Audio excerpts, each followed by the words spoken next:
Hey, what's up, good people? This is your instructor, Professor Tylon Sawyer. This is a bit weird to be teaching to a camera as opposed to a bunch of students, but I'm doing the best that I can, and I appreciate you guys for all of your patience. This is going to be a quick tutorial video on your final, technically, homework assignment, even though that may have to extend. I might give you another homework assignment because I don't know when we'll be back in class to do something in person. But for right now, according to the syllabus, you have a project called the white chalk charcoal on tone paper drawing. The purpose of this drawing is to show you how to use tone paper so that you can use the value. Remember, value is how light or dark a color is. To use the value of the paper to help you guys out in shading so that you don't have to shade as much, and then you use white chalk for the highlights. So I am going to kind of be going through this, giving you a little bit of a demo to show you how this works, showing you some supplies. And then when you look on Desire to Learn, you'll see student examples of successful versions of this project in addition to some of the demos that I've done in class. So bear with me. Like I said, I'm not a movie maker, so if this seems choppy in terms of the editing, don't punch me in the throat.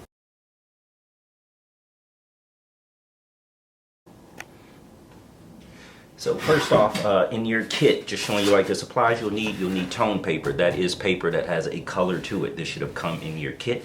I talked about this the first day of class, and it's on the supply list for the syllabus.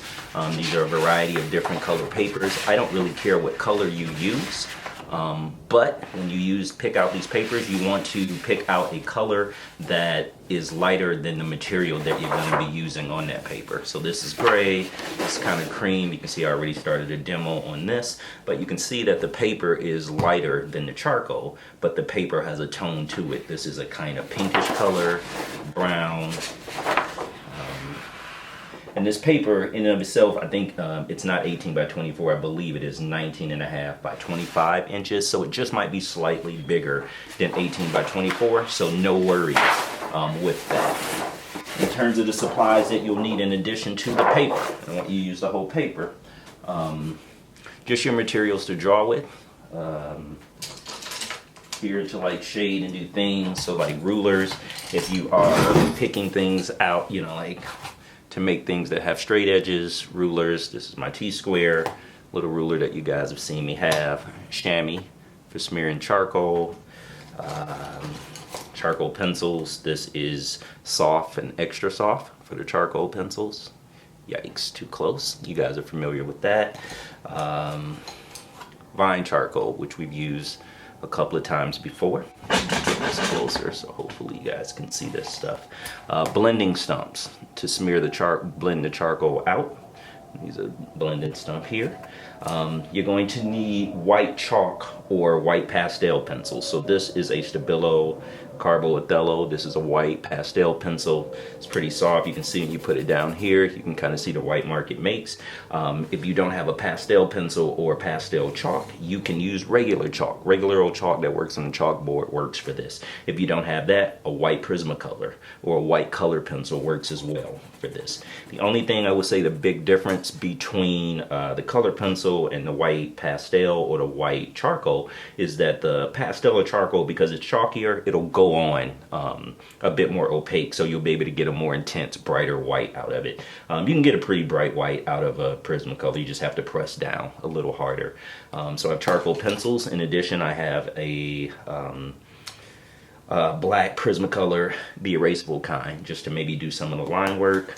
Erasers, you have your pen eraser, you have your kneaded eraser. In addition to blending stumps, I also use paintbrushes to blend with. So these are two old paintbrushes that I have. One is pretty soft when I want to make things smoother. One is has a really hard bristle to it. So those are essentially the things that you're going to need to do this assignment. Oh, in addition, there's some sandpaper for the charcoal. So those are the supplies. You're going to need tone paper. You're going to need charcoal, maybe black Prismacolor. You're going to need white pastel or white Prismacolor color pencil, or you can use white chalk literally. Vine charcoal in addition to the charcoal pencils, blending stumps, erasers, and paintbrushes, anything else that you may need to smear the stuff out, and chamois. All right.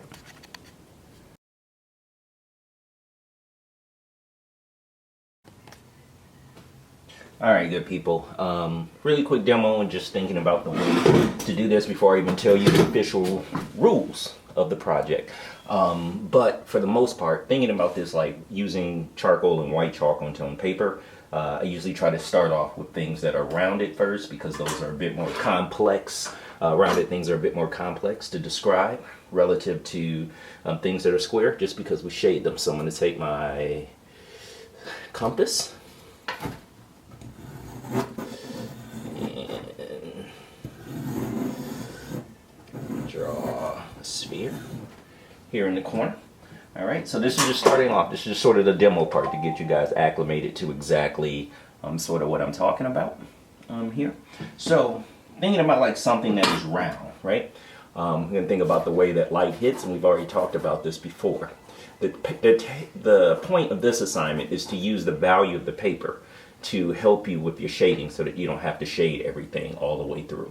So just like we talked about like shading before on white paper, say if light's coming from that direction, say light is hitting a round object somewhere here, and then light will kind of diffuse across the whole thing. I'm not going to do that as much because we've already done that in class. Next, and I just drew that with the pencil. Next, I'm going to think about using some willow charcoal, vine charcoal, and I'm going to block in the shadow shape.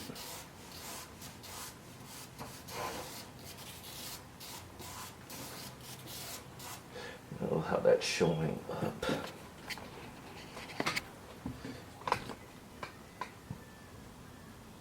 There, that's a little better. So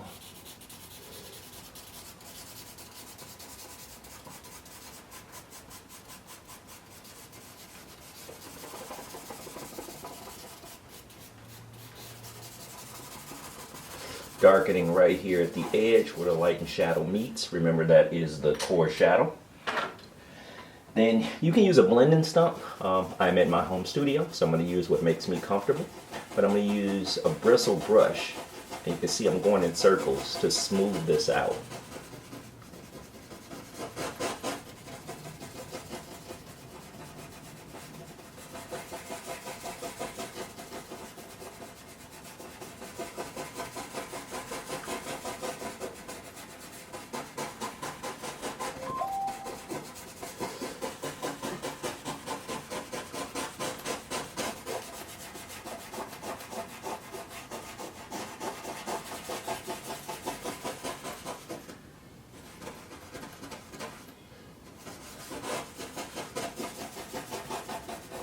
Remember, when you smooth things out, you want to keep going round to make it fuzzy, so almost to where you can't see any sharp lines.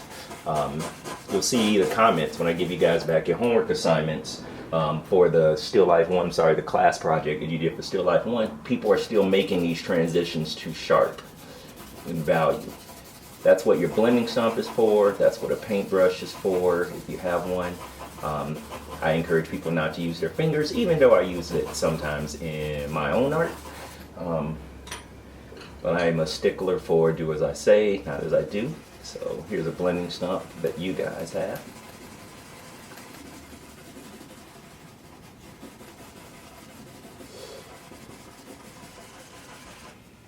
Putting in the core shadow.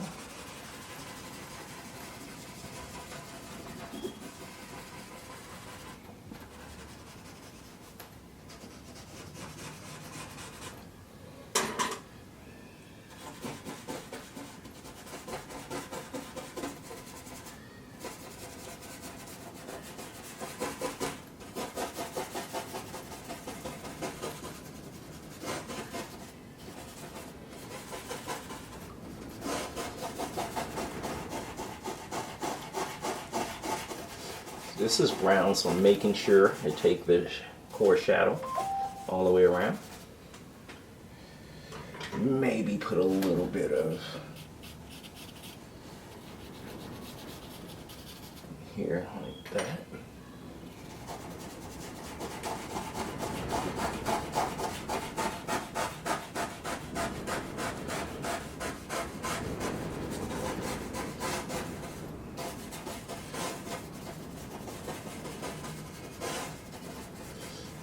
So realistically, even right now, like in this stage, you can see essentially I haven't done anything in the light mask really too much. We have the core shadow, that darker area that's right here, halfway between the light and shadow. And then we have reflective light, which I'm letting also kind of be fade out and sort of like the tone of the paper. So core shadow. You have to have that in there. Remember, the core shadow is the area right there on the edge between the light and shadow where it's the darkest part on the form shadow. Then back here, this is reflective light. Okay? You have to have those three parts, those parts of the shadow in there, like to start off with. Okay? So I'm making this up from imagination. So how dark that is, it doesn't matter. Okay? With that, now that we have that there, this is where the white chalk comes in, or the white pastel. So we see this is where light is hitting, right?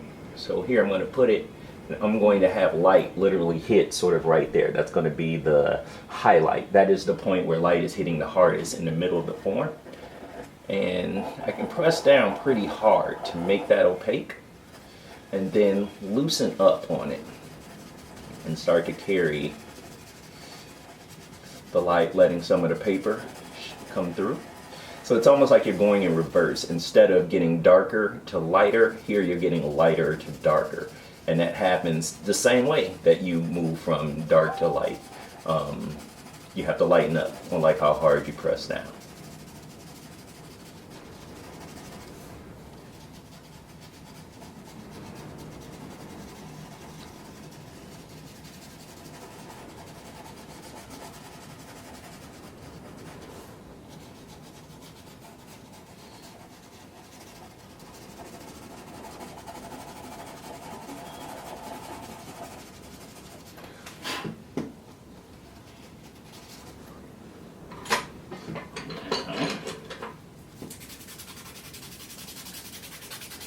Sanding a blending stump, because I want to blend the white, but I don't want any of the charcoal to make that dirty.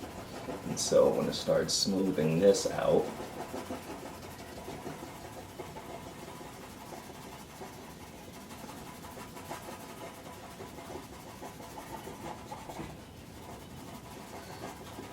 And notice I'm smoothing it out to the point where I'm letting it literally fade out into the value of the paper.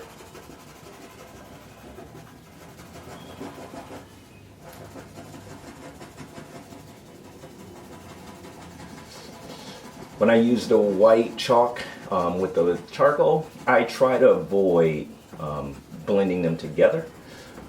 Just mostly because it starts to look muddy and mucky if you do that. You usually want to keep them separated. There are times where that can happen, where you can blend them together, but usually that's for a different effect. Something where you're trying to create a drawing that looks very similar to a painting.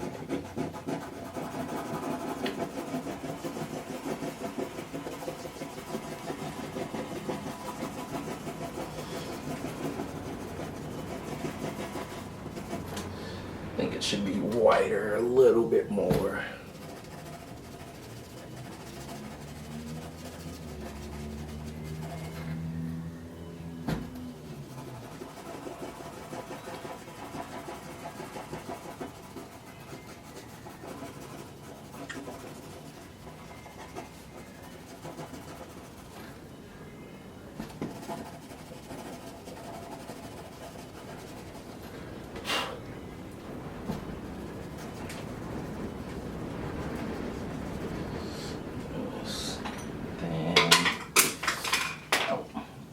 Stuff.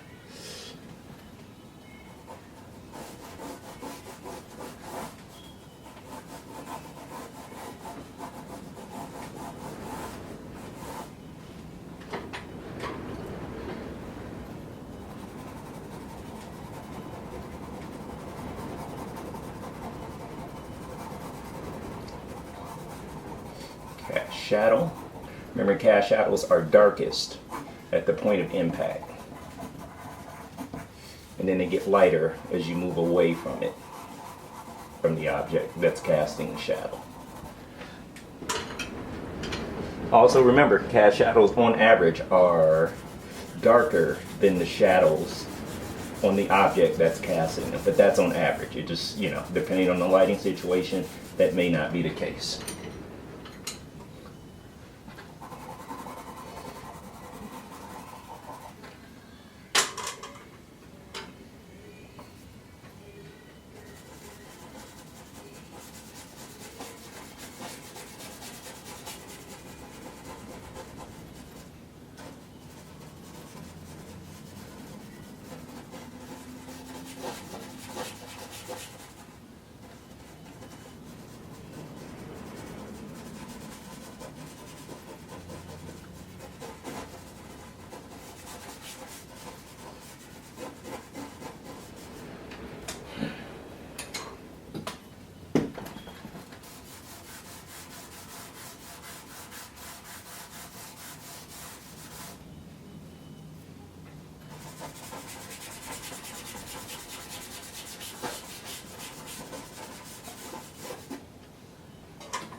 So, you know, like thinking about drawing something that is round, like using this particular technique. And you notice you don't have to render everything. We're actually using the light of the paper to be, the value of the paper to sort of take the place of where reflective light might be. And then these little values that are right here, you know, like somewhere in the middle. That's where those things are. They're taking the place of. I want to just putting some marks in the background to make that stand out a little more.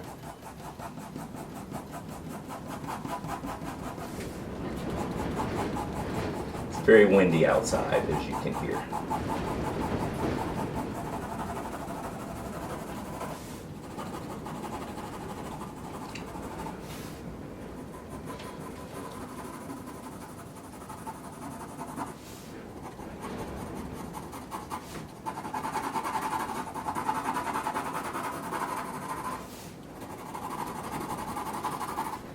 And that's essentially kind of like how to do a round using the charcoal with white chalk. So, like I said, core shadow. Core of the shadow, darkest part of the shadow. Reflective light, just a little bit lighter than that. Then move up to the light mass, and if you notice, we're using the tone of the paper to make up one of the values. And it just gets brighter and brighter all the way until you get to the highlight. That's the point where light is hitting the object the hardest. Okay, so just be conscious of that. Additionally, if you are working on something that is well, actually, before I even jump into that, thinking about this like in terms of values, right? So if we think about moving from, sorry, you can't even see that, moving from, say, a number 10 value, this will be your darkest value. Right? You can lighten up.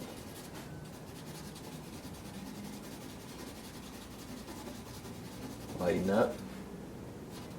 Then that's essentially the tone of the paper.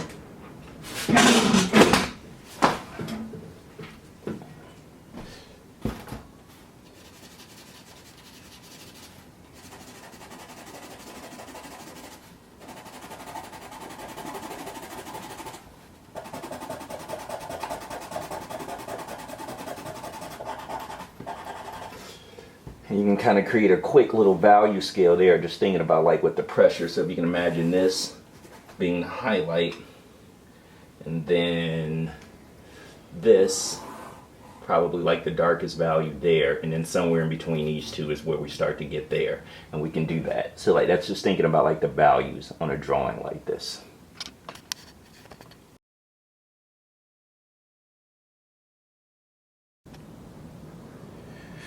All right, so if you, last one, let's just say something is rectilinear. When you want to draw that, sorry this isn't an angle, but I am going to take a picture of it so that you can see how it looks like normally. Anywho, still thinking about the same thing, like in terms of like direction of light, etc. I'm only showing you something around, you know, like say it's coming here from the top. So say the top would be the brightest, farthest away from the light would be the darkest, and middle tone. So let's do the brightest first, just because of how this is set up. We know that that's going to be at the top. So if you want to, something rectilinear, It's pretty simple. Just, remember I said for things that are rectilinear and you know that they have the four sides, you can just fill in different sides with a different value. Now, when you're looking at things from life, remember there are subtle changes in value, but for the most part, you're going to get this effect happening. So, when it's hitting, I might have something like that sort of happening, right? This side's going to be the farthest away from the light, so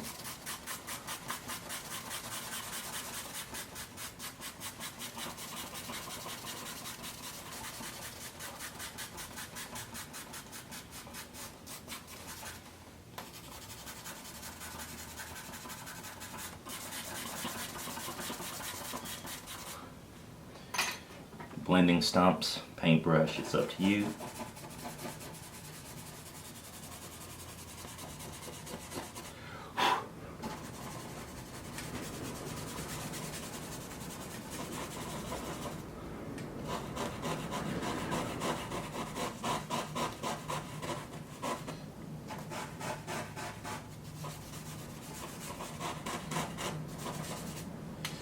I want that a little darker. So, thinking about it, this edge, this might be a little darker right here on this side.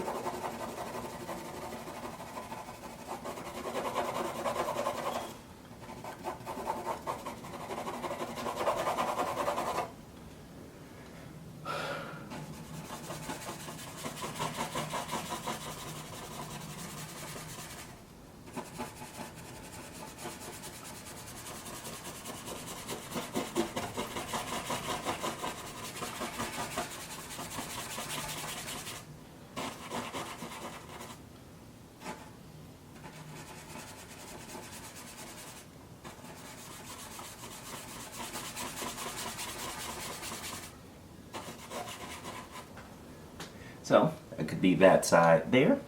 And then for this side here, where it's the middle ground, we might have something happening, like because light's hitting, you may get use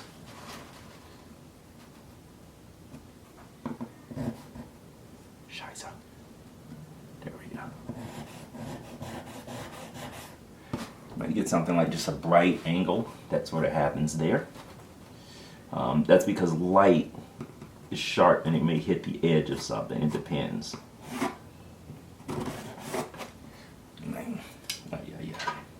That's what erasers are for. Something like that.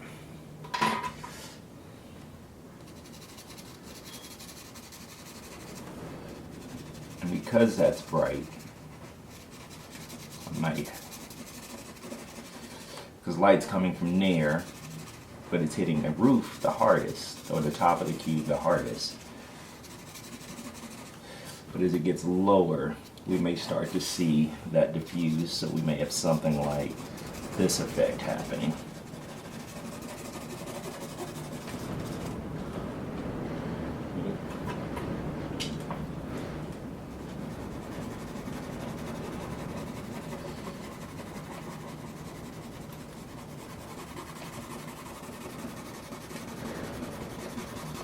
Remember, if you're using blending stumps, make sure you sand them down. Don't mix the charcoal and the white chalk together, because otherwise it will start looking pretty mucky and muddy.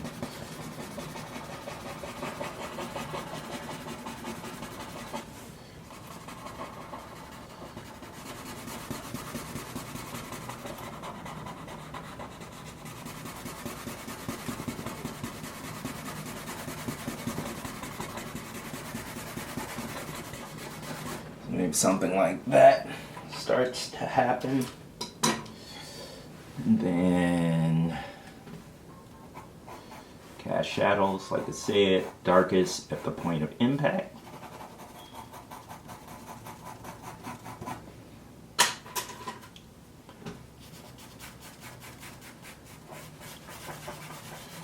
And we get lighter the further away it moves from the objects that are casting it. That is casting it, sorry.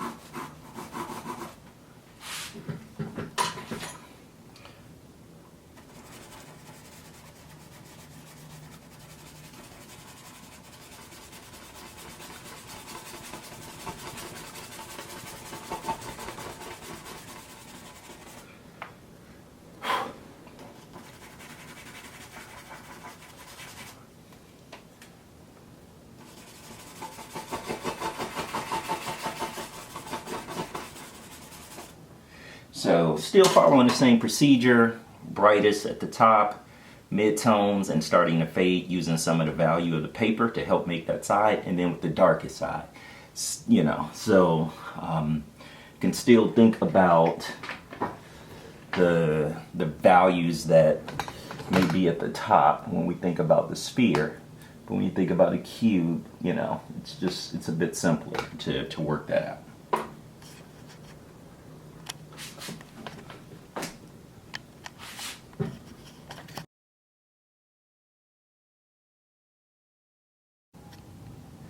So your actual project that you're going to have to do. So on a sheet of tone paper, full size, which I said probably is going to be like 19 by 25. It's a little bit bigger than 18 by 24, but in any case, on a sheet of tone paper, medium tone, you want something that has value to it, but you want it to be lighter than the material that you're drawing. I want you to set up 3 objects at your house, shine a light on those objects. You are welcome to take a picture of it to make sure that everything is focused, similarly to the still life references that I just gave you guys for the last project. But to set up a minimum of 3 objects at your home, shine a light on them, make sure the composition is sound, that things aren't too far to the left or the right. Think about the cast shadows. Make sure when it is lit, it's not too dark in the shadows. Make sure it's not too bright. You want to make sure that your contrast, white balance, all that good stuff is even. And you can play around with the settings on your digital cameras or on your cell phones. And actually the photos that I took for you guys, those were a combination of both cell phone photography and a professional camera. Any case, set up 3 objects at home, shine a light on them, and then I want you to draw those objects on a sheet of tone paper using charcoal and white chalk to help you out to work on that project. Now you are able to use, you know, a mixture of materials. Like even when I'm using charcoal, a lot of times I use Prismacolor color pencil, very thin, erasable, maybe to lay in the initial lines and things like that, and then to make sure that I can erase, work out all the perspective and everything. And then when it's time to do the regular lines, I put them in just a little bit darker with light, and then I start going in and shading. This is one that I did for a demo last year, and I don't know if you can see, but even in the background, like here, you can see like some where the bounding boxes used to be and places where I erased lines. Made sure I used a ruler to go back in and reinforce the shapes of it. I drew ellipses to make the bottle round, to make the cone, all of that good stuff, to set everything up, shine a light on it. And then I want you to go in using charcoal, just like I did with the previous demo, and start to shade each of those objects. As you can see on this, I started to render the cone on top of the cube using light, and this was actually from life when I was doing the demo on this one, but you can see sort of the way that light is diffused across there. I've delineated the shadow shapes here so that I know everything on this side of the line is going to be light, everything on this side is going to be shadow. And when I draw, sometimes I put these little X's here, and that lets me know that's going to be shadow, and so that I never separate the two. When you do this project, it is up to you whether you want to have a border or not. I would say for neatness sake, put a border on it. But when you work on it, consider the background as well. Don't just leave it the tone of the paper. Is the background brighter than the objects you're drawing? Are they dark? Is it darker than the objects you're drawing? This was one demo. That was the one you just saw. This was another demo that I did on this particular project from life. So if you can see on every single thing that you draw, we have the bright lights coming in here. You can see the brightest parts where the highlights are. The core shadow is throughout everywhere where the light and shadow separates. It's a little bit darker. I'm always very conscious of that, even on an object like this, okay? Let's see. This is another demo that I did. Just doing it really quickly. Think about the scale of the still life relative to the whole paper, but everywhere where light and shadow is, even if it's subtle, there's core shadow. It's core shadow. There's core shadow. I'm paying attention to like everything that's in the entire composition. You don't want anything to be a stepchild. I'm not saying that being a stepchild is a bad thing, because I am a stepchild. Both my parents are remarried, so anyway, just to give you a heads up, so just so you know, that's going to be your project. You have 2 weeks to get this done. Upload this to the homework folder on D2L, the assignments folder that I placed you guys there. Once again, charcoal, white chalk, on a tone paper drawing. Set up a minimum of 3 objects. Shine a light on them, and I want you guys to draw those. Finish the entire drawing. Make sure it is rendered. Make sure you have enough contrast between light and shadow. Yeah, I think that's it for this project. If you have any questions, please email me or use the instant messenger option that is on Desire to Learn as well. When you guys get into D2L, if you look up at the top of the screen, you're going to see like a little envelope, and you can direct message me from there. All right, take care, guys.